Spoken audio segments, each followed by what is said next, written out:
Athens-Clarke County. Hello, everybody. My name is Mamie Harper. And I'm Tiana Lawrence. And on behalf of the Athens Alumni Chapter of Delta Sigma Theta and the Athens, Georgia chapter of the Links Incorporated, we welcome you to the 2026 Athens-Clarke County Mayoral Town Hall. Tonight's Town Hall event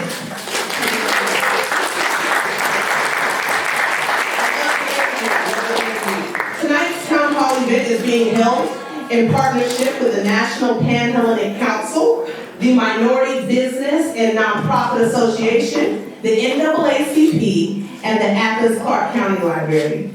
Thank you for being here, but not just as observers, but as participants in the most powerful voice in American democracy, and that is an engaged local community. Across our country, people are wondering if democracy is strong or at its breaking point. People are wondering whether our elections and institutions are still working as they should. And the answer to that question is, it doesn't end or begin in Washington, D.C. It starts right here in rooms like this, where people like you show up, where candidates like these show up to answer the tough questions.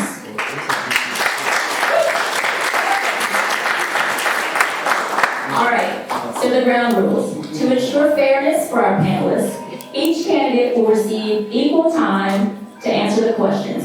1 minute to respond. We have our timer here in the front who has 1 red card and 1 yellow card. That yellow card indicates that you are halfway through your time, and the red card indicates that you have 5 seconds remaining. There will be no crosstalk, please. Candidates will respond one at a time. Interruptions are not a part of this forum, and time limits will be strictly enforced. Speaking order will rotate so that no candidate consistently speaks first or last. For a respectful and informative event, we are asking everyone to follow these simple guidelines. First, hold your applause. While applause is welcomed, please wait until the end of the segment so that every candidate can be heard clearly. Secondly, respect all speakers. This forum is designed for listening and learning. Disruptions, shouting, or interruptions of any kind will not be allowed nor permitted. And lastly, help us model civic respect, y'all. This event is about strengthening communities, dialogue, and democratic engagement. So please, put your phones on silent. If you must take a call, please excuse yourself and be mindful of private conversations. In addition, if you have a card that you wish to submit for the live audience question section, just raise your hand and an usher around the area will pick it up from you. We are asking for movement to be minimal unless there is an emergency, because our hope tonight is really simple, is that you leave this room more informed and more engaged and better prepared to shape Athens' future. All right, y'all, let's get started. Awesome, thank you. We will now commence with part 1 of our town hall, opening statements and advanced questions. These questions that were given to the candidates in advance 24 hours prior to the town hall. So let's hear our opening statements from each candidate, left to right in alphabetical order. Mr. Denson, you will be first, of course, followed by Mr. Fisher, Dr. Gantt, Ms. Miller, and Ms. Zuniga. You have 1 minute. Thank you, everybody, for being here, and thank you for our hosts for putting together this fantastic forum. My name is Tim Denson, and I am running for mayor of Athens-Clarke County because Athens has become too unaffordable, like much of the country. I want to focus on trying to bring down housing prices, housing costs for renters and homeowners alike, first and foremost. Another big priority for me is childcare, making sure that more families can access quality childcare, because childcare is oftentimes for families the second largest expense after homeownership and rent. And the last big part of my platform is focusing on homelessness, something I do in my day job. And so my goal is for us to reduce homelessness by 50%, chronic homelessness here in Athens-Clarke County by 2035. You can check out more about my platform at timforathens.com, and I look forward to discussing more about it with you here tonight. Thank you.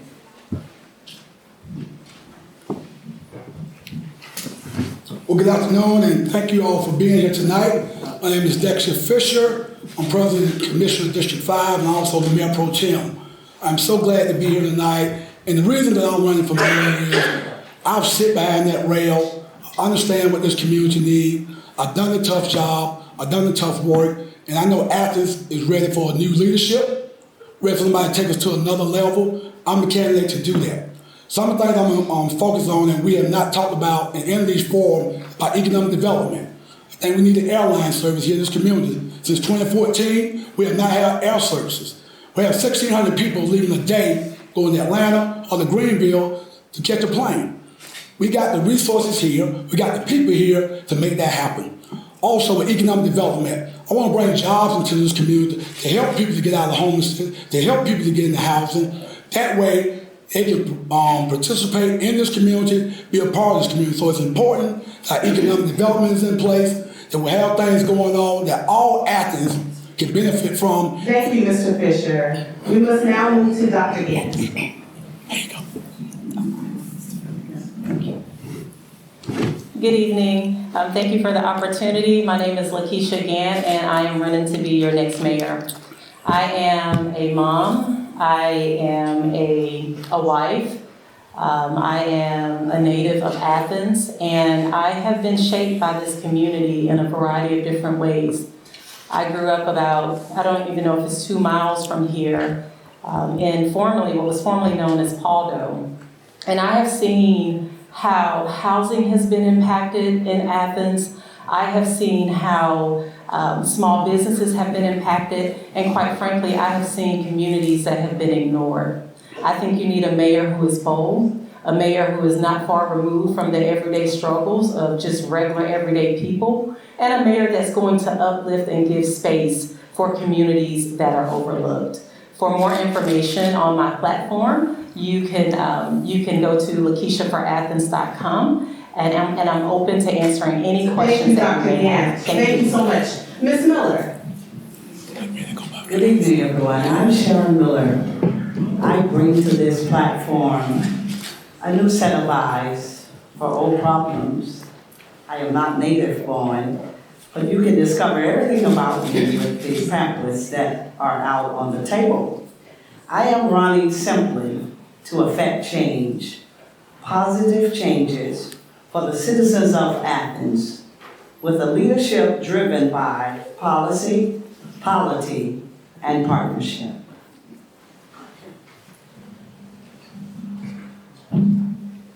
Good evening, everyone. Thank you, Delta Sigma and Cole Napper for putting this together. I really appreciate it. I want to thank everybody here tonight as well for taking the time to come and meet each candidate. My name is Zuniga, and I'm originally from Nicaragua.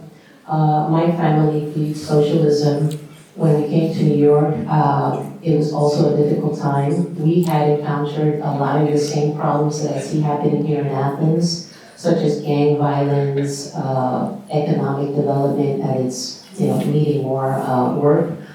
My parents, even though they had 2nd grade and 8th grade education, were able to put a business, and I've been working in business for 40 years. So I know the importance that small businesses bring to a community, wages, competition, and jobs. So that being said, as immigrants, we also bought house. And I know how difficult it is to buy a home and how difficult it is to obtain a home. Thank you so much. And thank you to all of our candidates for your opening statements. At this time, we will transition into the question portion. If you do not have a seat, there are a few seats on this side and front, so please come down, make your way down and have a seat. We'd be happy to have you. Question number 1 is about affordable housing. Mr. Fisher, we'll start with you this time, followed by Dr. Gantt, Ms. Miller, Ms. Zuniga, and we will end with Mr. Denson, and we will follow that order moving forward, alternating candidates. So the question, as the University of Georgia grows, how will you ensure the university is held accountable? Specifically, we're looking for a policy or a plan for student housing while advancing Athens' affordable housing goals. Thank you for that question. How long do I have? A minute. I mean, okay. So right now, UGA is building a 2,000 bed dorm on that particular campus right now. I think one of the things that we have to think about though is it's not so much UGA is taking over the housing, it's developers coming in, buying up the property in this community and building housing that's student-led. I said this in the past, that UGA is only going to grow 1% a year. I think is in my opinion, that what we need to do is work with them, talk about the numbers that they are trying to bring to this community, and how we can encourage them also to build more dorms on that particular campus. And then what we can do as a community to make sure that we can build houses for the people that live here in this community. Too many times when we look at trying to build houses, we don't think about the infrastructure that needs to be in place. So for us to have more housing, we gotta have an infrastructure, sewer and water in place in order for those housing. And some people talk about— Thank you so much, Mr. Fisher. Thank you so much. Dr. Gantt.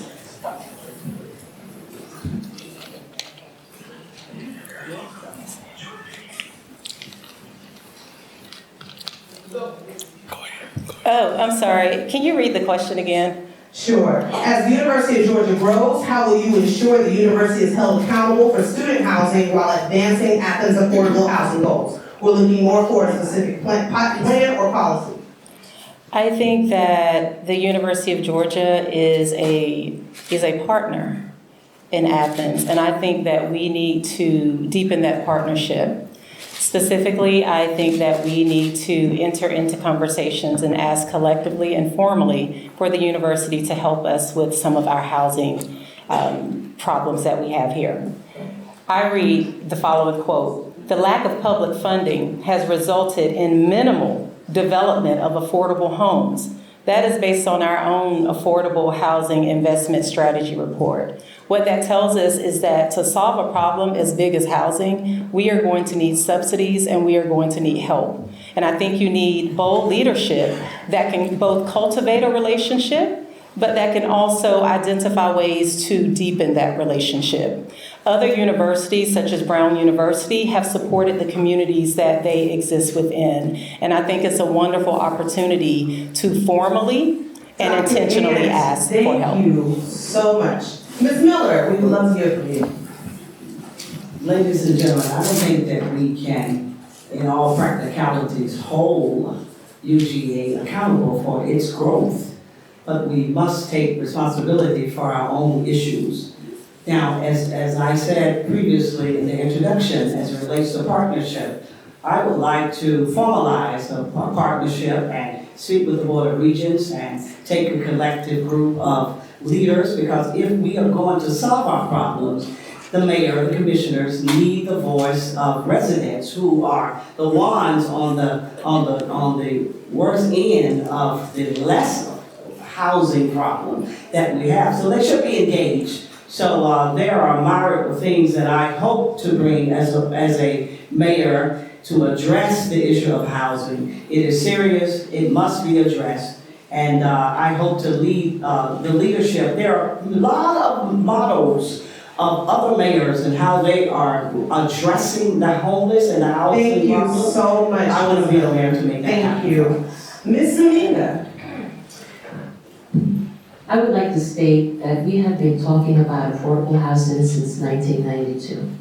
That's as long as we've been talking about affordable housing. Now, I do agree that UGA has to take some responsibility to doing more dorms on campus, but I also believe that we need a leader when that we sit down with UGA will better represent the people of Athens. Because I believe that we are not being represented, actually. So when we sit down with UGA, which is the biggest employer, and it's a great asset to have, and it'd be wonderful to discuss the issues that we have here in Athens, but we really need to come from a stance of representing the people and looking at the historical problems that have driven us to come to the same place that we started from. We need new leadership. Thank you, and we will end with Mr. Denson. Thank you. And in 1 minute, some specific policies. The affordable housing trust fund that we have in place, we need to be using that money to not only be able to subsidize the construction of affordable housing here for Athenians, but also using that fund so that we can do down payment assistance for people who are trying to be able to purchase their first home and are having a hard time finding that financing. Outside of that, we also have the inclusionary housing ordinance that we need to be expanding. When I was on the commission, I was one of the individuals who worked on that policy and got it into place. We need to expand it so that when we do have these individuals coming in here building student housing, they will have to take a portion of their funding and put that aside into that affordable housing trust fund so that we can use that money to build affordable housing here. The last thing I'll say specifically on student housing is we need to create a student housing overlay district close to the university so that whenever this housing is being built, it's being encouraged to be built around the university and not gentrified into other neighborhoods. Thank you so much, Mr. Denson, and thank you to all of you. We'll now move on to question number 2 on the topic of budget and fiscal stewardship. Dr. Gantt, we'll start with you this time. We all know that the candidates have ideals, platforms, and initiatives that you all have in mind. If you had to cut one existing program in order to fund your top priority, what would you cut and why? Thank you. Yes, budgeting has to be priority. I do believe that a governing body has to be a good steward, an effective steward of the resources that we have. I don't know that it would necessarily be cutting a particular item, but I would like to see us take an intentional look at our SPOS program as we move forward. I think historically, just from reviewing all of our SPOS programs and projects, it typically, it has a wish list of a variety of different things. I believe that needs to be more lean. It needs to be more targeted towards specific problems like infrastructure and maybe a few others. But I think that we have used SPLOST in a way that has not been as intentional, and I would like to see us be more intentional about our SPLOST funds. Thank you so much. Same question. If you had to cut one existing program to fund your top priority, what would you cut and why? As a new mayor, I cannot, on this side of the seat, make such a reckless decision about cutting one program over the other. But one of the first things that I would do is take a look at the budget, which is already enforced, see what line items we have, and I would make it my business for leadership to cut those programs that are non-essential, to make sure that our residents have the things that they need that are essential for their lives and their ability to get to work, make money, etc., etc. I will do everything in my power to make sure that happens under my leadership. I don't think that's, can you hear me?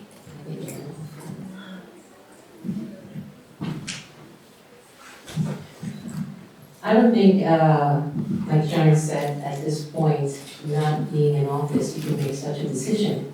Because one would have to review the budget, we'll have to evaluate what is not cost effective, or is not necessary, or meeting program goals.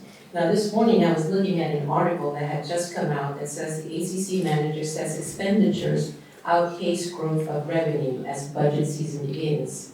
And he said he expects the county will have to spend some of its rainy day reserves, called the fund balance. And this is probably the last year we can rely on this as way in which we can address those general capital needs. Cowell said we're at a point where we can't go into the fund balance anymore. And I stress that because we really do have to evaluate the programs. How effective are they? So from this side of the table, we cannot tell you until we review and start looking at the budget. Same question. If you could cut one existing program in order to fund your top priority, what would it be and why? So I've taken it upon myself for my top priorities to not only identify the policies I want to put in place, but actually the ways that we can pay for them. Because we are being challenged, so that we won't have to cut things. The child care subsidy program that I spoke of, the way that I plan on funding that is that we put in place regulation fees for companies that sell vapes and vaping, put an ordinance in place like many other communities have done here in Athens, and use those regulation fees to be able to fund a child care subsidy to help working class families afford child care. When it comes to public transit and expanding crosswalks, pedestrian ways, I have in place a policy called inclusionary parking ordinance, where instead of developers building unused parking spaces, they can take half that fund, don't build it, take half that fund and put it into an inclusionary transportation fund that we can use to fund public transit, sidewalks, bike lanes, crosswalks, all of those things. And then same thing to support downtown businesses and events, putting in place an entertainment district that will have open container ordinance that will be able to make revenue there too. Thank you so much. And Mr. Fisher? Thank you. And having done the budget for the last 4 years, and to Dr. Gantt's point, probably the first thing that I would cut out is our SPLOSH program. It's a disaster. Since 2005, we spent $20 million on a private company that manages our SPLOSH budget. We can do a better job of bringing those resources in-house. When I worked for the school district, we had 3 people running our SPLOSH program. We had a director, project manager, and somebody keeping the budget. Making Bill had 1 person running their SPLOSH program. So those dollars, those $20 million that we have spent since 2005, those monies could have been spent well in this community. So that'd be one of the things that I would cut out, is that project that we're paying outside contractors to do, to bring those resources back inside, let our staff do those projects, and bring those projects back so we can make sure that they come in on time, under budget. I'm the only candidate up here who has always done SPLOSH projects, and I know how to get those done. Thank you so much, candidates. We're now moving on to question 3, which is concerning public safety. Ms. Miller, we will start with you. Many argue that when police officers live in the communities they serve, it can strengthen trust and keep more economic activity within the local area. In Athens-Clarke County, a number of officers live outside the county, raising questions about community connection, in particular with Black youth, local investment, and taxpayer costs. As mayor, if elected, would you support policies that support and encourage or require Athens-Clarke County Police Department officers to live in Athens-Clarke County? Why or why not? There again, ladies and gentlemen, I would look at the budget. It is not necessarily important, the geographical location of our officers. What is important is engagement. That takes time. That takes time to build relationship. So I would not prejudicial this question by saying making or encouraging our police officers. We might need to consider other components as the engagement and give training as it relates to the culture of the Black community and other communities to lessen friction, but I would not make a call such as that from this side of the table. Ms. Zuniga? I don't believe we can require the police to move here. We can encourage them. But you have to remember, when we're discussing these things about encouraging the police to live here, we're also discussing at the same time affordable housing. So we're saying, let's bring them in here, but at the same time, we're saying we don't have housing. So I think that one of the things that we'll have to address if we're looking at encouraging police officers is how do we help them, rent here? And we can look at partnerships. We can try and help them with home ownership. But we really have to think of that situation that if we're asking people to move here, that means more people, more housing. So yes, I would like to encourage them, but simultaneously, I would like to have a solution for helping them have an affordable rent or buy an affordable home. Thank you so much, Ms. Zuniga. Mr. Denson?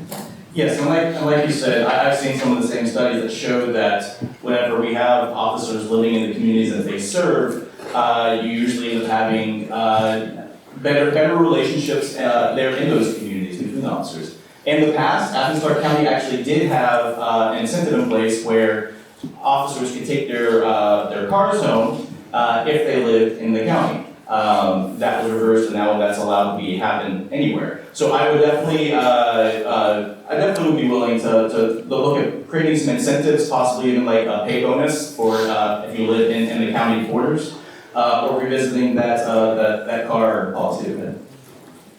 Thank you so much. Mr. Fisher?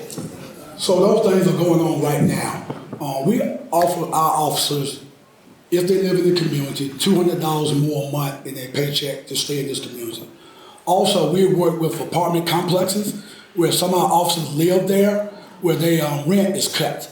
So those are some things that we are already doing to encourage officers to live in this community. And I think it's vital that they do live in this community because they need to understand the people that they serve and make sure they get to know those communities better. And they need to get out of those cars and really go and have conversation with the people that when they're patrolling that area. So there are some things that we are already doing. Those things are in place. And we also give a $3,000 signing bonus when we hire new officers. So there's some things that we're trying to do to make sure we encourage officers to stay in this community. Thank you so much. And Dr. Gantt. Thank you. What I hear in that question is related to connecting and humanizing the community in which you serve. I don't believe that we can legislate that. I don't believe that we can require that. I believe that when you want to build capacity of an institution or of a profession to connect with the community, then you have to be intentional with their professional development. You have to be intentional by setting expectations. We all know that we can live in the same city and we have totally different lived realities. Living next to a person does not mean that you humanize that person. And so what I would like to see is for us to be more intentional about having expectations of individuals who are in service professions, such as our police officers and any other criminal justice fields, expectations that we humanize the community that we serve. Thank you, Dr. Gantt. Thank you so much. Awesome, thank you all for that. So we all know that we have certain elements that influence our health and wellness, and we know that health and wellness is encompassed in our policies. And while healthcare is not partisan, it is political. So one question that I would like to ask is, the bridge the gap phrase has been often referenced as a solution to Athens' systemic challenges. What does bridge the gap mean to you in practical terms, and how would you apply this concept to address the mental and physical health disparities in Athens-Clarke County? Ms. Zuniga, we will start with you. Well, for me, connecting low-income, it would be connecting low-income residents to resources. But not only that, but creating a pathway for successful outcomes. I think there's been a lot of conversations about how to do things, reports and discussions, but I don't see a lot of follow-up and action after that. There's a lot of good ideas that are put out there, but the following through and getting some action going, it's not something that I see, because I was looking at an article on SpencerFry.com. It was from September 26, 2025, and I think this will give you an idea of why I think there are things that are not being pushed to act on bridging that gap. According to the article, poverty rate here is 13% higher than the state. The fair market rent is 92% higher than the state. Food insecurity is 18% as of 2023. Thank you. All right, Mr. Denson. Yeah, and we just heard those stats that Ms. Zuniga was putting out there. They're big numbers. We have a large gap here in Athens-Clarke County. And we're fooling ourselves if we think we can take it on without taking some bold action and making some really big changes here in how we go about things. We're not going to fix this with this tiny, tiny little steps. And so that's why I am putting like a moonshot out there. It's for my homelessness policy goal, that we can reduce chronic homelessness here in Athens-Clarke County by 50%. And a lot of that's because I understand these housing programs. I understand permanent supportive housing and housing first policies, and they work. We've seen the state of Utah basically eliminate veteran homelessness because they made it a goal and they came together. And that's what I want to be put into place, because we're only going to close that gap if the school district, the university, the county, the hospitals, the Chamber of Commerce are all coming together and committing to this and saying, no more, we're not going to let people live on our streets. No more, we're not going to let these individuals go without health care, go without mental health care, because it impacts all of us. Thank you so much, Mr. Denson. So I think we have already sort of started looking at how we're going to bridge the gap. Right now, we're in the process of building a 60-bed unit for mental health and substance abuse with advanced behavior. I think that could really be a game changer for this community. The governor has put out $135 million to build facilities that will help people in different communities deal with their mental health issues, with their substance use issues. So those are the type of things that I like to see in this community, because that will help people. If they got help, got the resources, help them get back on their feet, then they can start being productive residents in this community. So I think with the Advantage behavioral health coming online, which is probably going to be about a year and a half, I think that could possibly be a game changer for this community, where people who need assistance, who need help, who need wraparound services can go there and get that help and really help them to move forward with their lives and with their careers.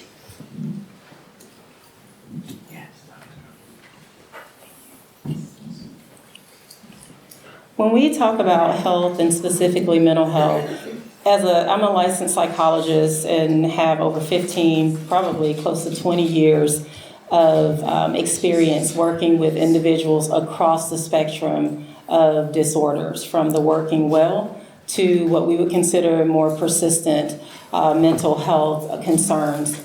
Most people who experience mental health concerns will not seek therapy. There are a variety of different barriers that exist.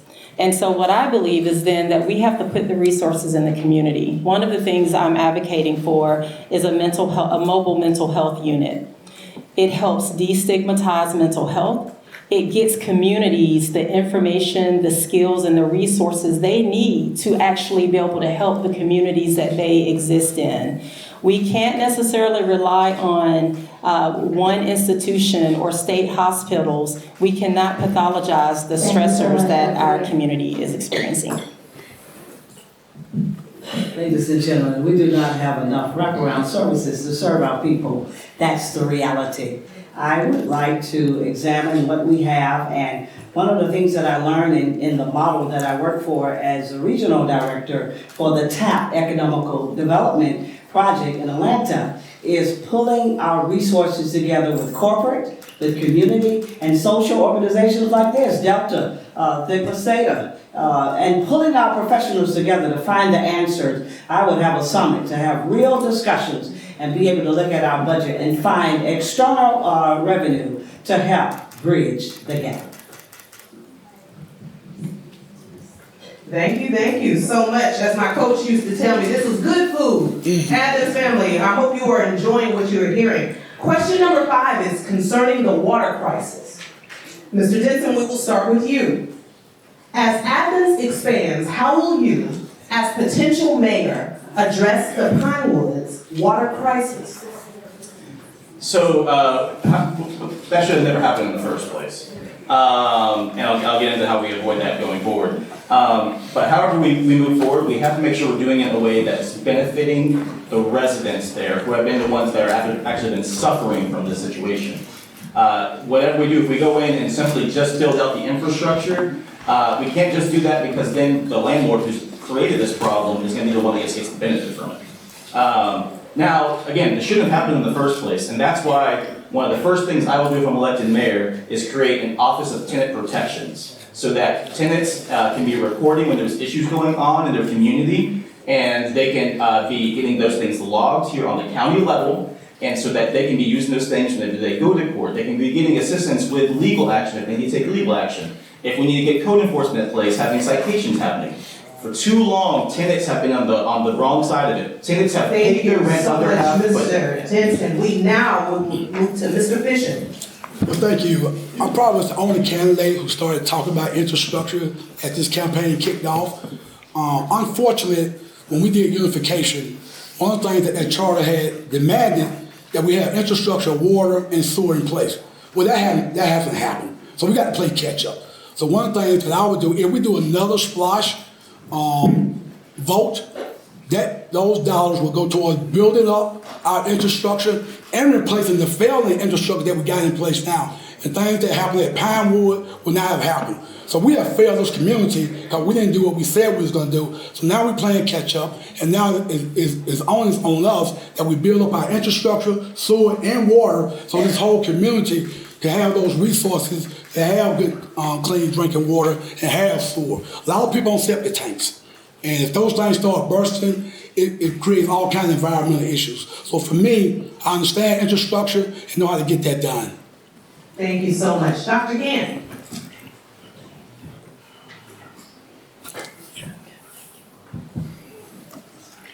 Thank you. As it relates to the water crisis, as mentioned, there are a variety of different concerns that communities that are forgotten about experience. And so with the Pinewood situation, we have the Pinewood situation, we have Pitter Road, we have the Quarry. There are just a lot of different situations in Athens that I think we've allowed to linger.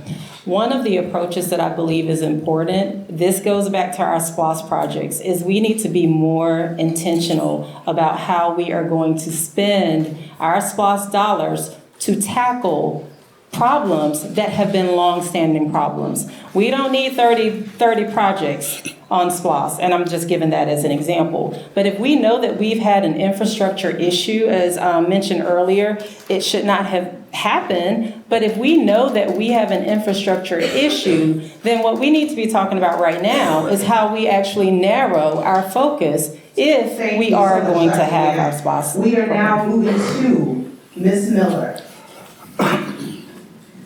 Ladies and gentlemen, one of the things that I would do is that I would ask the citizens to bear with my leadership to make an assessment on infrastructure.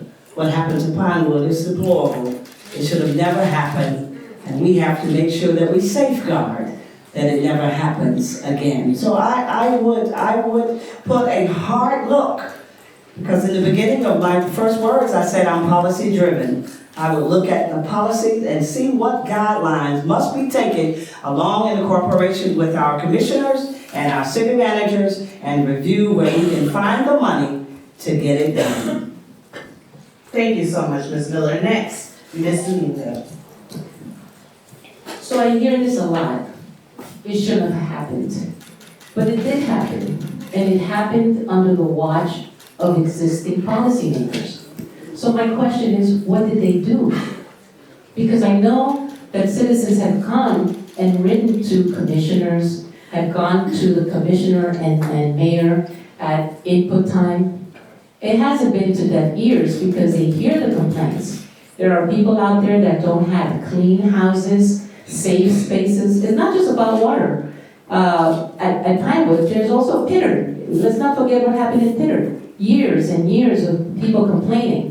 And that's what I see, is that it's easy to say, oh, we know it shouldn't have happened. What did the policymakers do? We keep talking about these things year after year and saying, yes, something should be done. My question is, what should we do? Well, we should begin with the leadership. Because the same politicians that are getting recycled Thank you so much, Ms. are not doing the work. Candidates, thank you so much for your passion with answering the question. Thank you. We will now move on to our discussion of transportation, and Mr. Fisher will begin with you. Will you expand Athens transit routes and run buses more often to improve access for low-income and underserved communities? And will you keep it 100% fare-free? If so, how do you plan to do this? 1 minute? 1 minute. Okay. So we do need to expand our transit. It doesn't go out further enough. It needs to start earlier and run later. However, that comes with a cost. In my opinion, it's going to be tougher as we move forward to continue the fare-free. We can't afford not to have everybody participate in this process. It's got to be healthy. We're going to expand, especially if we're going into other counties, and we're asking, they want to use our bus services, then they're going to need to kick in. When we was having, when people were paying, UJ was kicking in $1 million a year. We was collecting about $1.8 million in fares. All that went away. So to put the pressure on our transit to continue to go down this path, the economics doesn't work. You can't continue to expand, go further, and then expect the transit to continue to survive. You can't do it. We're doing a study right now, looking at that. Hopefully by late July, 1st of August, we have that information. Thank you so much. All right, Dr. Gantt. Okay, sorry. I think it is important that people have access to the basic rights to get to their jobs, to care for their kids, to be able to take care of all of the other responsibilities that they have. I believe that we also have to evaluate how our transit system is working. And I know that we have a study that shared with us increased ridership. I've spoken with people just in this past week or two who have to sit at bus stops that are not covered, who have asked for better lighting because they have to go to work in the wee hours of the morning. And so I argue that as we think about expanding, we first have to evaluate the practices and the resources that we have so that we can shore those up for people that are accessing our transit system. I do not buy that we cannot afford to improve those things. Thank you. From this side of the seat, I would not even try to answer if I would consider expanding unless I first view the budget. But what I will do first day in is that I would begin to prepare for the mayor's competition with Michael's Bloomsboro Philanthropist Program under the application of transportation to secure and see if our city can be awarded additional funding to help in that particular area.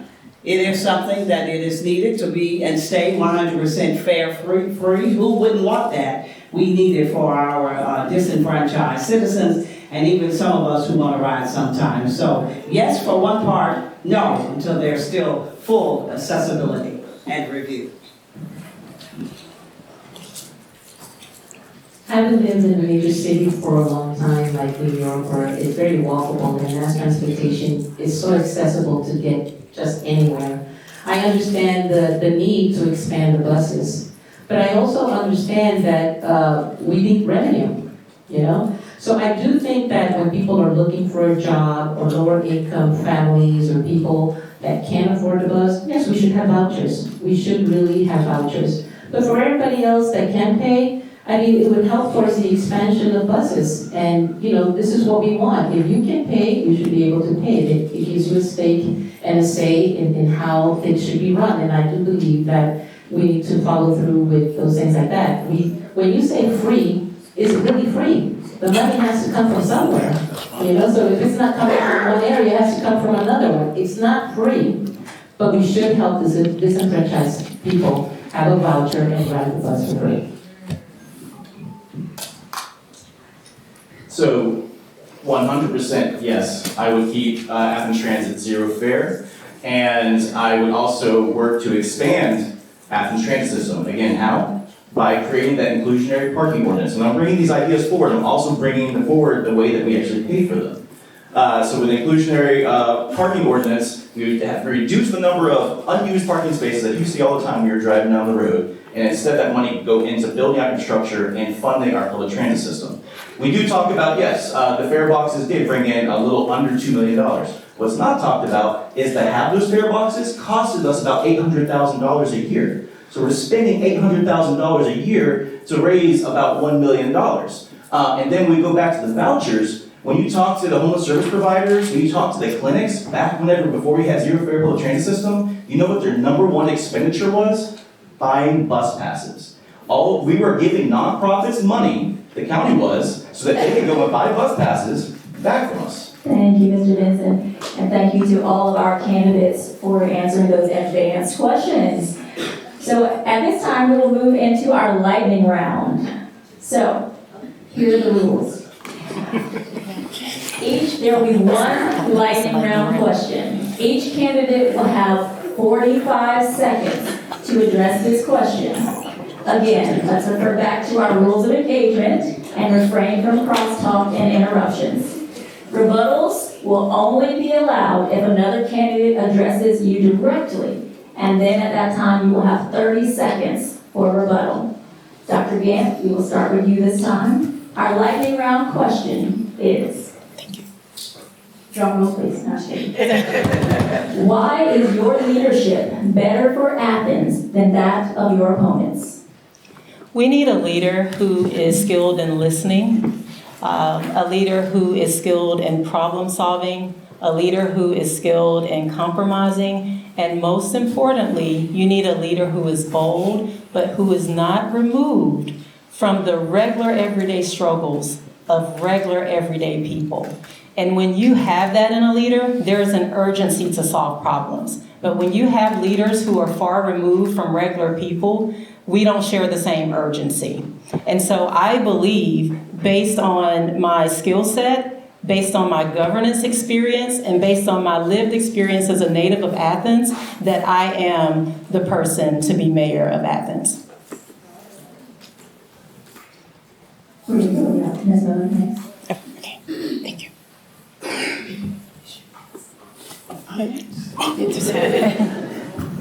I want to make sure I answer this question. I believe that I am the candidate for such a time as this because of the duality of my skills. I'm more than just a clergy. I bring to this candidacy the duality of a leader who is skilled in federal initiatives, policy-driven, and of course, I'm not a polished politician, but I do understand the human experience from the first breath to the last. I've done that. I've seen people at their lowest. I've seen people at their highest height. And I've been there to engage them in the process. And I'll be that bridge over our troubled waters to help us narrate and move through the success that I want to see us move beyond just being the county that's identified with being the poorest. I want us to rise above that image. And I want to take Athens to higher height. Thank you. Plain and simple, old leadership dressed up as new leadership hasn't worked and will not work. So we need new leadership with the skill sets that has done job creation in the past, that understands income, revenue and expenses, someone that will look out for the community and their interests. That's the kind of new leadership that we need, someone that will show transparency, that will sit at the table and incorporate the citizens of our community. We have had too many citizens in this town coming to local leaders in other positions wanting some relief in their taxes, and they've done the opposite to that. And taxes are hurting people, not only homeowners, but renters as well. So I ran for mayor 12 years ago, and the biggest criticism that I got back then, which was valid, was that if people said, Tim's got great ideas, but he doesn't have the experience to get it done. He hasn't done anything before. And that was valid. So what I spent the last 12 years doing is getting that experience. Serving on the vision committee, serving on the Georgia Initiative for Community Housing, working as a county commissioner for 4 years, on the school board for 4 years, doing community organizing for over a decade, and went on the commission getting bold things done. I ran on a zero fare public transit system 12 years ago. Guess what we got in place? A zero fare public transit system. I ran on the eviction prevention program. We got that place, kept 800 families in their homes instead of being evicted. Thank you so much, Mr. Denson and Mr. Fisher. Thank you. For me, I'm the only candidate up here who has budget and managed millions of dollars. Only candidate up here who have employed over 500 people that work for me. I'm the only candidate here who has promoted people, especially people of color, people, women. I'm the only candidate for 2 years where we have cut our property taxes. No commission before us had done that. So I've done the work, I understand that work. Until you sit behind that rail and understand what needs to happen, I know what needs to happen. I know how to get the job done. I know how to connect the dots. I know how to communicate with people. I know how to bring the community together. For me, that's what my leadership is about, and that's what my leadership has shown in the past. Thank you. Electric lightning round, so thank you. Now, we will commence to part 2 of our town hall. And we are now taking questions that were submitted from our live audience that are in attendance. So you all, we will read these questions and our panelists will have 1 minute to respond. The first question that came from you all is, what is your plan for supporting immigrants, documented and not, from the discrimination and harm they may experience due to ICE? And we will start with you, Ms. Miller. Okay. This is a serious question. When you understand the layers of government and their positions, we have to understand that ICE is under the layer of federal. And if there are issues with ICE in our county, then we will yield to the leadership of our sheriff in partnership with whatever our ordinances are, but the mayor will be the safeguard to make sure that all citizens' rights are duly respected in this very vicious world of discrimination against those who are documented or non-documented. So I would yield in partnership with our sheriff, as we should we have this particular problem in our county. Thank you so much, Ms. Miller. Ms. Zuniga.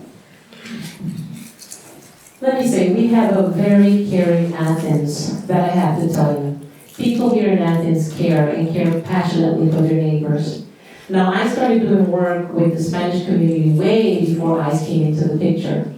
I have been going out there since, since before I ran in 2022 here in Athens. But back when I was in New York, you have a high percentage of Hispanic people, documented and undocumented, that you help.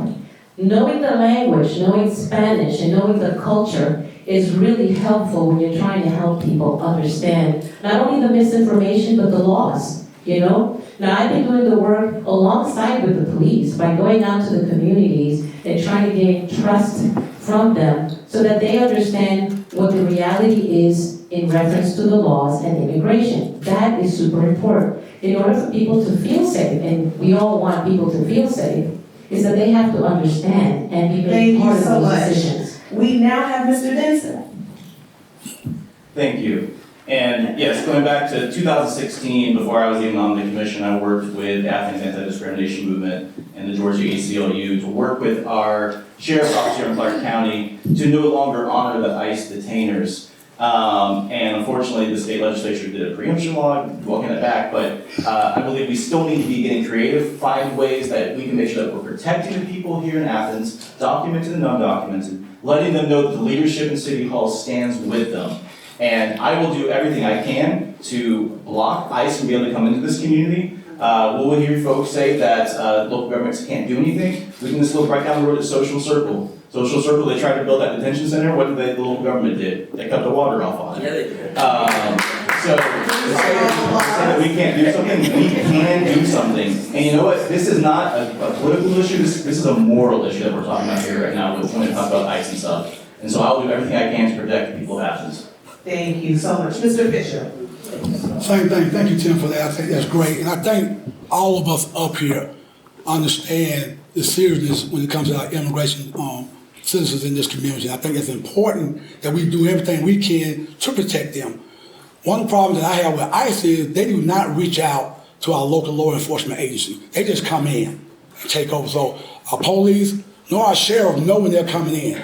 So I think it's prudent upon us, if we know they're coming, we need to notify that community so we can make sure that we protect them, make sure that their rights are not being violated, and we should do everything as a local government to make sure that they're not mistreated. So for me, I want to be on the front line to make sure that they are protected, make sure that information is put out to that community, and make sure that if our law enforcement is not going out locally, picking up documented or undocumented. So for me, I want to make sure that our immigration residents are supported and protected in this community.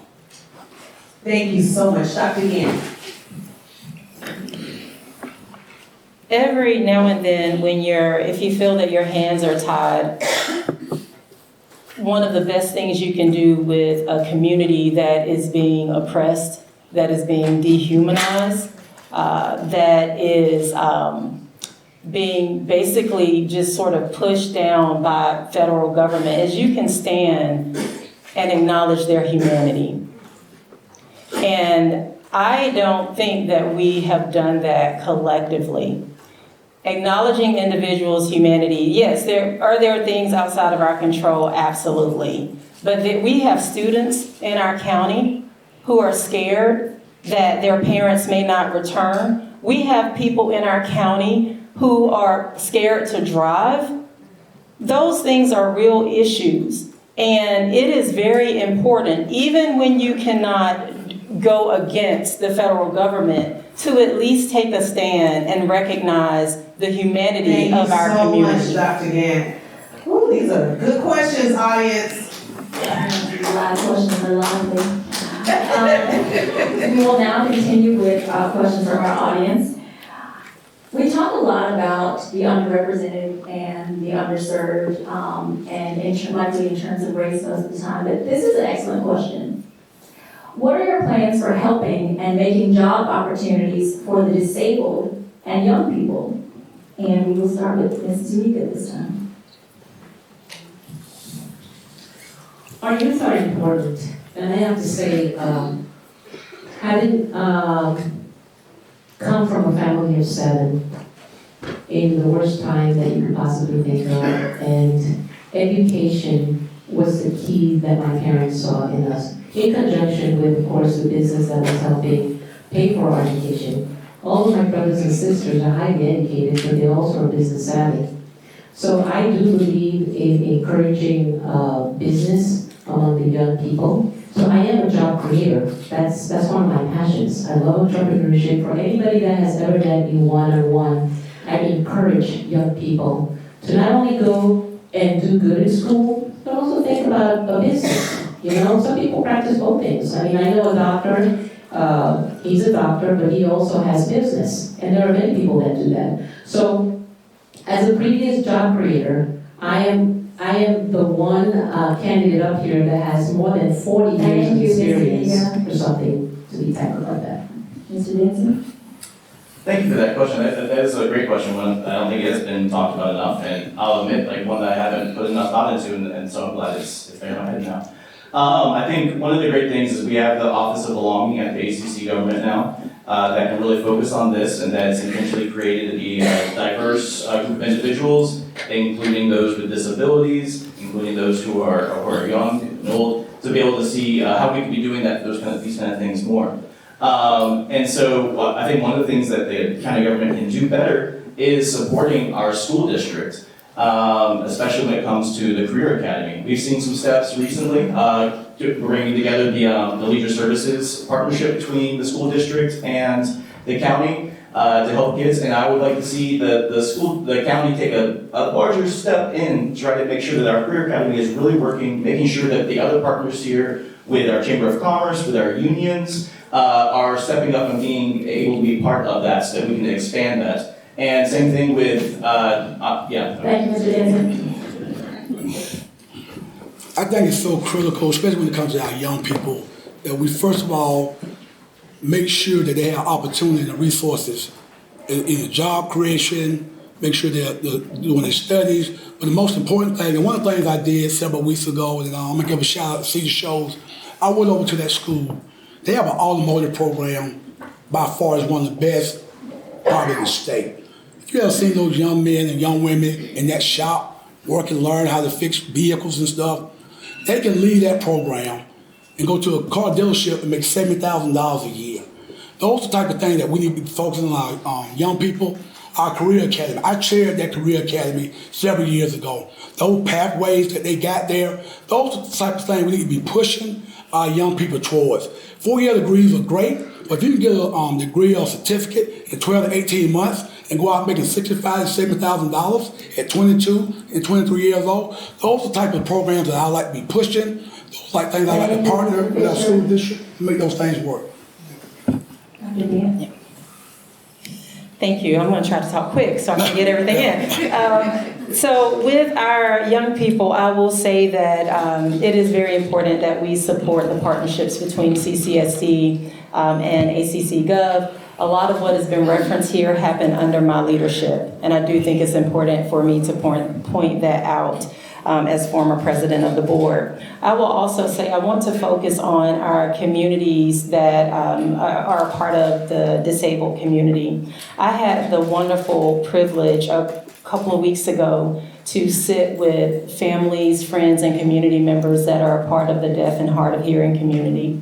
And I was just sort of blown by some of the experiences that they have here in our community with a variety of different people, going to medical offices, engaging with law enforcement, being treated fairly with jobs. And so we're always saying there are a lot of jobs, but we have to listen. That minute go fast. And my name is Shelia. I want to say that the disabled community, you rock. We see you. We want to make sure that your needs are met. As a mayor, I would like to take the leadership to find partnership, to strengthen the partnerships that are already on the table, to make sure that those who are of the disabled population will receive the dignity for employment, and they deserve that particular opportunity. Next month, the University of Georgia will host a family resource for the disabled. And I found that intriguing. And I said, wow, I would love, if I had been mayor, to have partnership with some of our residents and some of our parents from the school district to be a part of that, to gain the information. So I would look and seek out finding partnership that can be in real time to help our disabled community. Thank you so much for that. I do want to give a gentle reminder to please make sure your phones are turned off. We would appreciate that. But I'm also going to say one of our audience members are a little bit ready to tussle with this question. But it's important to ask candidates, if you belong to a political party, which one? It was not us. Mr. Denson, we'll start with you. Yes, I am a member of the Democratic Party. I've actually been, I was the former chair of the Athens-Clarke County Democratic Committee, which is meeting tonight, and I was actually getting a text message that I was supposed to be there, but obviously but yeah, I've actually been chair of the Athens-Clarke County Democrats for 4 years. And not only that, but worked in this community so hard to get Democrats elected here. I mean, I've knocked on literally thousands of doors for John Ossoff, for Raphael Warnock, for Stacey Abrams, for up and down the ballot, for the Public Service Commission race that we just flipped a couple seats because Georgia Power and all these other power things are charging way too much. Energy costs are way too high. So getting those seats flipped there. So yeah, I've proudly been working with the Democrats for years, and yeah, I stand by it. Thank you so much. Mr. Fisher. Thank you. And as you all know, this is a nonpartisan election. And for me, though, I've always made bones about it. I haven't made no bones about it. I've always been a Democrat, always voted that way. However, though, you have to be the mayor for everybody. It's not a Democrat, a Republican, an independent. Because when you pick up the phone and call me, I'm not going to ask you for your political affiliation. I'm going to ask you what can I do to help you. So we need to get out of this stuff about Democrat, Republican, independent. We need to be supporting people in this community to make sure we get things done. So yeah, I voted Democrat my whole life, but this is a nonpartisan election, and I think we need to understand that. Thank you so much, Dr. Gantt. Thank you. I'll add that I am a Democrat. I will also add that Athens has typically been what they call a blue city. And regardless of which party individuals belong to, I think we will acknowledge that there is work to be done within our political system, that our political systems are, they are great, right? We love democracy, but there are some broken aspects of our systems. Athens is a blue city, but we continue to experience oppression. We continue to experience some of the same housing issues that we have had for a long time. We have communities that are without water, that are communities of color. And so I think that, so yes, I am a proud Democrat. I am also a person who seeks to better whatever system I am a part of. Thank you so much, Dr. Gantt. Ms. Miller. Ladies and gentlemen, I've heard this question before, and I was the first to say this is nonpartisan. I have, in my adult life as a voter, voted as a Democrat, but I am very skilled in negotiating across the lines to address issues, regardless of one's political affiliation. I want to be a leader, not just say that in theory, but that you can see that in action, that we build partnership. There will never be true equality, but we can invite others to the table for progress and what we're trying to accomplish here in Athens-Clarke County. Thank you, and lastly, Ms. Zuniga. Okay. So I hear this a lot from people. I wish there was a third party. Because a lot of people don't associate with Democrats or Republicans, actually. And when I sat down and I thought about myself, I said, I'm fiscally conservative, but I'm socially inclusive.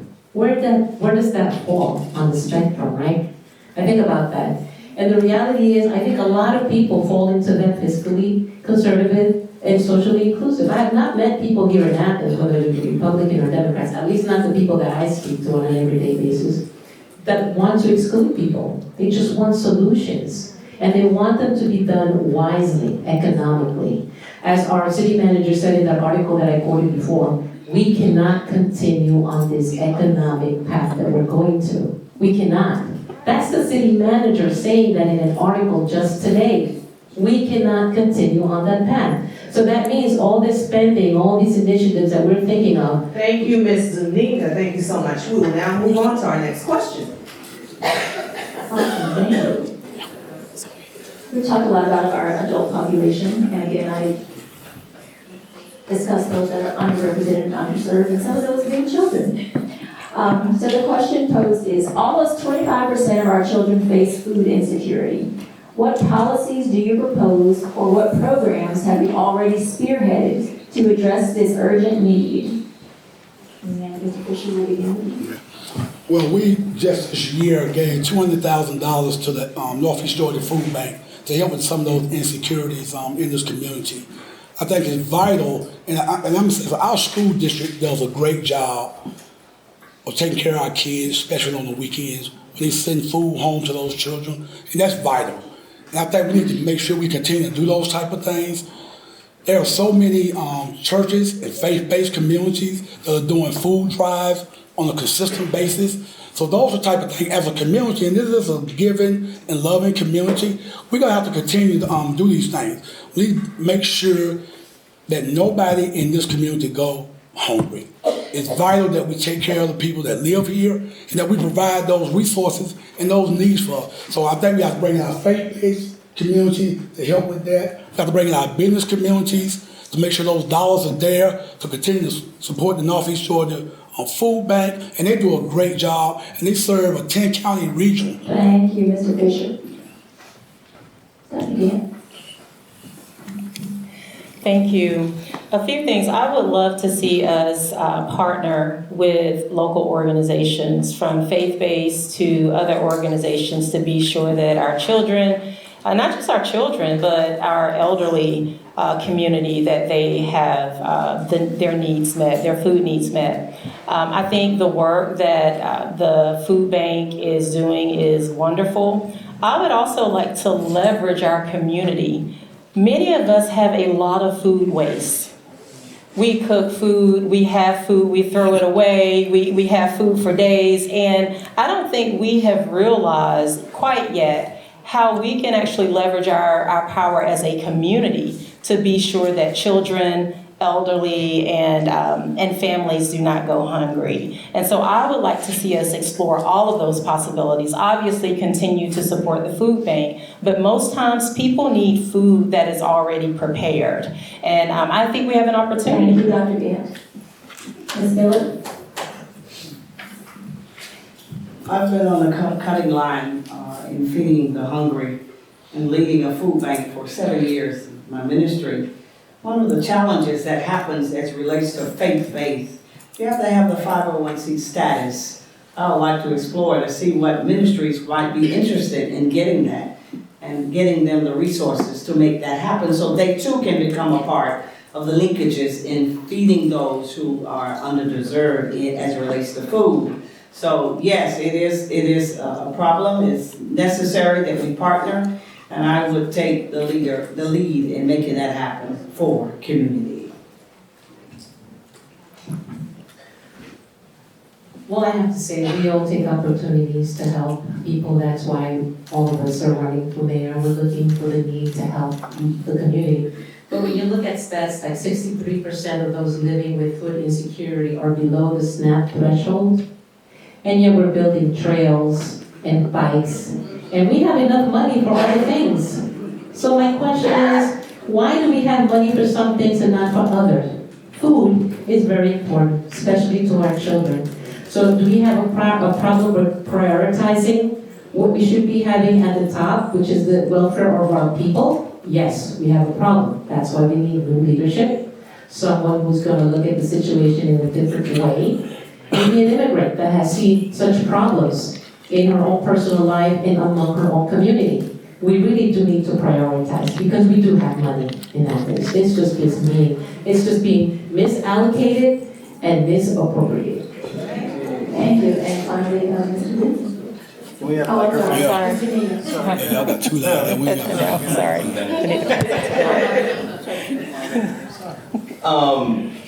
I don't know if there's a bigger sign that society, we're failing our society, not just everywhere, that we have such large numbers of people and children going hungry.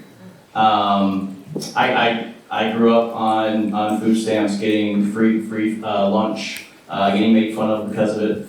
I'm glad we have universal free lunches here with the school district. I think it's one of the best the school district has done here. But it's absolutely deplorable that we let this happen. Whenever I was in the commission, we put in place the Athens Eats program during the pandemic. And it continued on for years. And that program made it where you didn't have to wait in a parking lot in your car, sitting there for an hour trying to get your box of food. Instead, we guaranteed, no matter who you were, no barrier, if you put in said you needed food, we had a driver go and drop that food off to you every single week.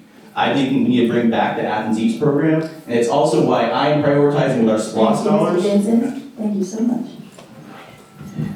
These are quality questions. If you all cannot tell, we're trying to go through and figure out which one really speaks to the people. Please forgive us.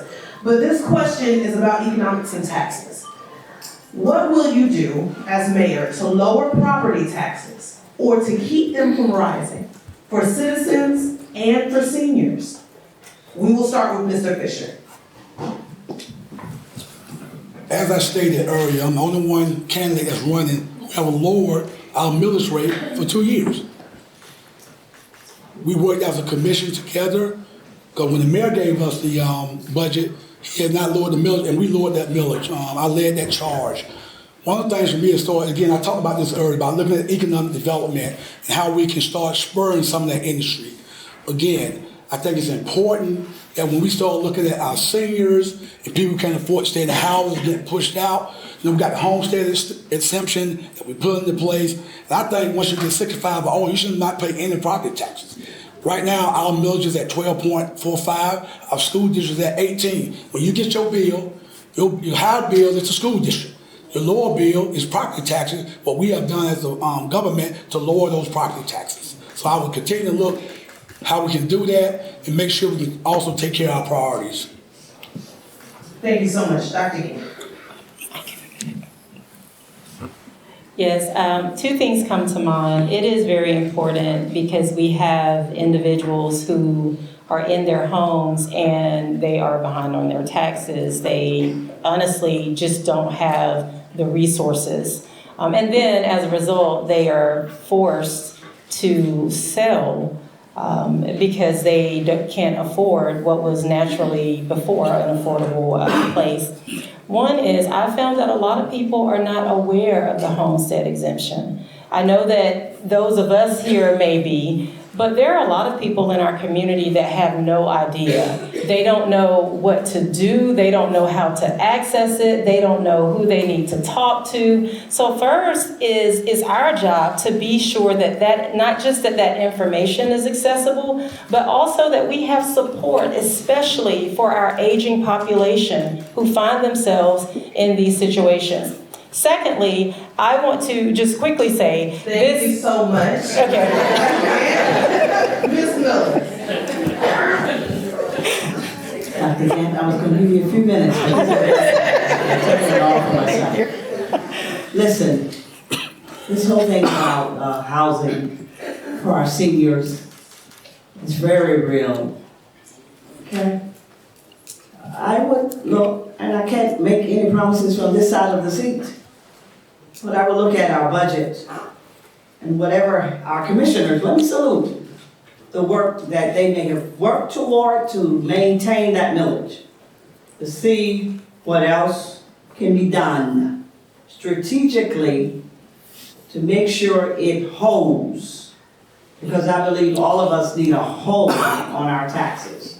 So I would analyze, I would review, and it may be necessary for us to up and find ways to get the communication of what people do not know and how to save and go after savings for the homestead. We need to get that information out so much, Ms. Miller. for our citizens. Ms. Zuniga.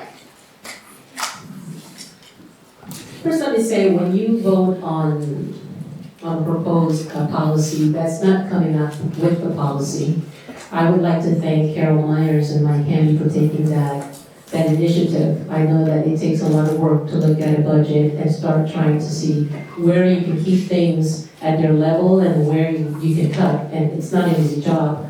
But I come back to what the city manager says. We cannot continue on this path. If we continue to put the priorities that are not priorities for our citizens, where is it going to come from? Taxes, either in your real estate taxes or your sales taxes. So it's not a matter of we can have all these brilliant ideas and we can just all say that we're going to do something. I think that's irresponsible to be saying that you're going to do some things or initiatives without looking at where we stand. You know? We keep taking from our reserves, and we are at a critical We point. appreciate it. Mr. Denson. Yes, thank you. And so, yeah, whenever I was on the commission, I helped draft the first ever in the state low-income homestead exemption for homeowners here in Athens-Clarke County. It got passed so that homeowners who were under 200% of the federal poverty level would have their taxes frozen so that they wouldn't be getting gentrified and taxed out of their homes. I've been pushing for us to put in the same place that same policy here for Clarke County School District also, because I believe we need to have that same policy in place. Because I do believe that we need to have relief. I don't think that necessarily just because somebody's over the age of 65, they need to no longer pay taxes. Because if there's somebody who has a $20 million home with a giant parcel of land and they're over 65, I think they should still pay taxes. I think that every single person, every homeowner that's under poverty should not have to, no matter what their age, because that's how they actually force people out of their homes. So I look at that problem a little bit different. But definitely the homestead exemptions, we need to get the word out more and make sure we can be doing that with the neighborhood leaders too. So. Thank you. Thank you to all of our candidates. We have one more question from the audience. The question is two-part, I presume. What will you do about flock cameras? Will you or will you not get rid of them? And for background, flock cameras are the AI-powered cameras such as license plate readers that store data for up to 30 days and are used to help reduce crime. HOAs use them as well. So what will you do about flock cameras? Will you or will you not get rid of them? And we will start with Dr. Gantt. Okay, go quick. So I think that we have gone overboard with surveillance. I think that there's always going to be a need that we can justify the use of surveillance, but there has to be a balance.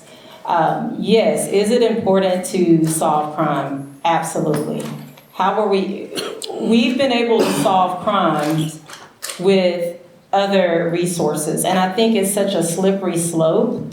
One of the challenges to me with our camera systems, and not just that, but even when I think of like our real-time crime center and things like that, we can't seem to use this when, let's just say an elderly person goes missing.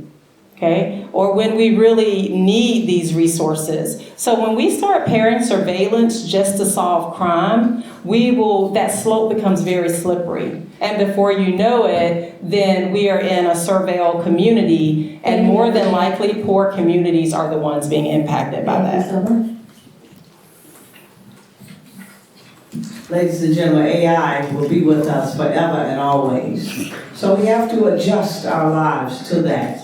I think the question said, will you decide to stop them? Well, the question has to be raised, the implementation of them in the first place. and I cannot answer from this side, but I would analyze if it's successful, the stats, what are we saying, what does public safety say? And if any decisions to be made, that mayor puts it on the agenda, the commissioner has to review and they make the vote. But I support that our community remains safe and we maintain a safe community for all people, but without biasness. And so that's my take on it as a candidate from this side of the seat. I've spoken to a few people downtown where they tell me that there have been fights and brawls and a lot of situations that are problematic. And I asked them, well, what happened to the police? And they said, well, we don't see any police presence. So when I think about the flock cameras, yes, anything can be misused, but we're gonna have to decide, are we gonna want more police presence, or are we gonna not want police presence and put cameras? Because either way, we have to, address the crime in our community. So it's either one way or the other, I am for more police presence and training them more and giving them the tools that they need to be in the community, whether that is getting them from within another community and having them live here or engaging in the community. But we really need either less flock cameras and more police officers, or if you're going to decide to have less police officers and more flock cameras. And I think that's a conversation that we need to have with some follow-up action. Mr. Denson?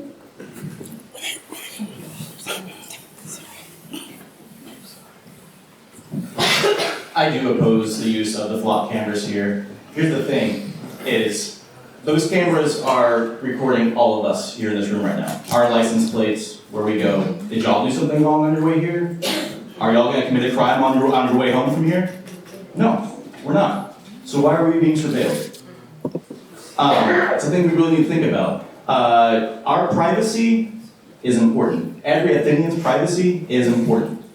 And it is a very slippery slope, especially when it's one thing even to have these cameras, but then you're hiring a giant corporation, for-profit corporation, to not only run those cameras, but also to hold the data that has your pictures of you, your family, your cars, your license plate in it, and then who knows where they decide they might want to sell it to. I mean, a big thing that's coming up is that shopping centers and stores will start using this data. So when they see you walk in and walk down an aisle, all of a sudden the digital prices go up because they know that you've paid a higher price for that product. Thank you so much, Mr. Denson. It's not fair to us, and Athens-Clarke County should not be having that happen.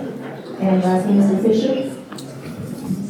So with the flock cameras and with the real-time crime center, I think one thing we need to think about though, again, we want to make sure that this community is safe. And I say this, we had 2 assaults downtown in the last 2 weeks. Young lady got raped, another one got assaulted. Those individuals was caught within 24 hours. Those cameras are not there. Those people are probably still on the street. I want to push back a little bit on Dr. Gantt. There was a young lady, a student, who was sleepwalking downtown. Didn't know, we found her on the real-time crime center. She could have got hit, anything could have happened. But the officers found her, brought her home safe. So things like that is critical, especially to families and the people that we serve. So we can't have it both ways. We can't say we want to have safety, but then then who are you gonna call? So you got to balance that a little bit. So who are you gonna call? Thank you so much, candidates. That ends the portion of the live audience questions. Oh, one more.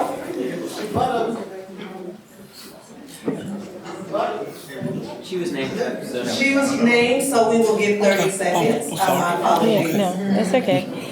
I just want to follow up and say that we can always justify the use of surveillance. We can always justify the use of surveillance. There are thousands of people that go through downtown, thousands of people in Athens, tens of thousands of people that do not commit crime. And I don't want you to leave here thinking that we keep hearing safety. People will use safety to get an emotional reaction and to get you to agree to flock surveillance. We are now moving to the closing statements of our candidates. Each candidate will have 1 minute each. And we will start in reverse order from the opening statement. So it will be Ms. Zuniga, followed by Ms. Miller, Dr. Gantt, Mr. Fisher, and ending on Mr. Denson. Ms. Zuniga.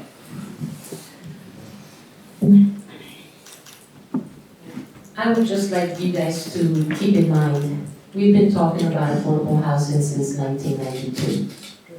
We've had the same, elected officials going from position to position, getting re-elected and repackaged. We see no results. Right now, we have the city manager telling us we're going on the wrong path. My question is, why have any of these elected officials have not seen that path? And how their actions have contributed to going on to that path is the other concern of mine.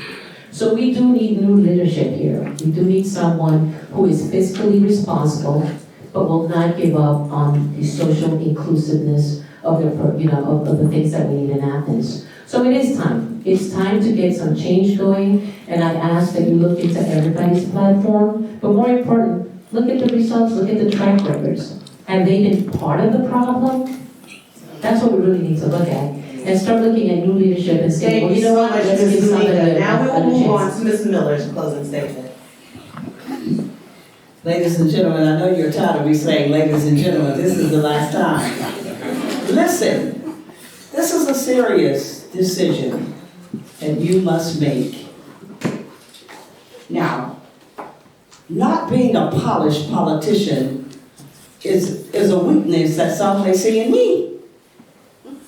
But I do understand the human experience, and I do understand policy, and I do understand the implementation and the strength of partnership. If I am trusted with your vote, I will be that leader to be a liaison between the issues that we have to solve and set us on a path of future growth. I don't want Athens to be the county that is known for being the poorest in the state of Georgia. I will turn over every leaf and rock on behalf of our citizens to find solutions. Thank you, Ms. not Miller. only in our We are now moving county, towards but Dr. outside. Gantt. Thank you so much. That's your time. Sharon Miller. I'm going to finish how I started. I am a native of Athens. I was born here. I was raised here. I've raised my children here. I have seen the great parts of Athens and been influenced by those, and I have seen the problematic parts of Athens. I am who many people in this room raised me to be. I'm a product of this community, and I am not far removed from the struggles of everyday people. We have people in our community who are forgotten about. Veterans, our aging population, our children. You need a mayor who knows how to govern. I've governed the school district through some of the most difficult times. I have led our school district to pass budgets. We set policy. I have done the work, the governance work. You need a mayor that knows how to do that, but you also need a mayor who is not far removed from the struggles of everyday people. Thank you so much. And you need a listener. Mr. Thank Fisher. you. Thank you. And I would ask everybody in this audience to look at my track record over the last 4 years. And I'm not going to apologize for how I voted, because I always voted for the betterment of this community. I'm the only candidate up here that sit behind that rail and understand what this community needs. I know how to lead people. I know how to connect the dots. This is not an on-the-job training. You don't know what you don't know. You can't get up there and say, I got bold ideas, I got this. Until you can connect the dots, can you bring 10 commissioners together to get things done? To me, that's what's important. And I think I'm the guy, I'm the man to make this happen. All the things that we've done over the last 4 years, I'm proud of. Some things, and we're not perfect. There's no perfect politician, there's no perfect people. But I will not apologize for my last 4 years. Check my record, DexterFisherMayor.com. Thank you. Thank you so much, and we will end with Mr. Denson. Thank you. I do want to remind everybody that I also did sit behind that rail. You're not the only one. I was back here for 4 years, and I'll argue that I was so effective that the Republican state legislature actually worked to remove me from my own district. I'm running for mayor because I love this community. This community has treated me so well. treated my family so well. I've said it before, I moved around a lot. I was a preacher's kid. When I moved to Athens, I finally found a home. And I just want to make sure that every single other Athenian has that same opportunity that I've had to live a fulfilled, prosperous life that they can raise their family and know that they're safe and know that they have all the things that they need in the community surrounding them. And we've talked about here, but we have a lot of challenges. There's a lot of challenges. There's so many challenges happening in this country, to our state, to our city. But like I say, I'm very optimistic. Every time I see one of these challenges, I see an opportunity. Thank you so much, Mr. Denson. So TimForAthens.com. And now Thank we you all. will move. Thank you all candidates, and thank you all for showing up today. Give yourself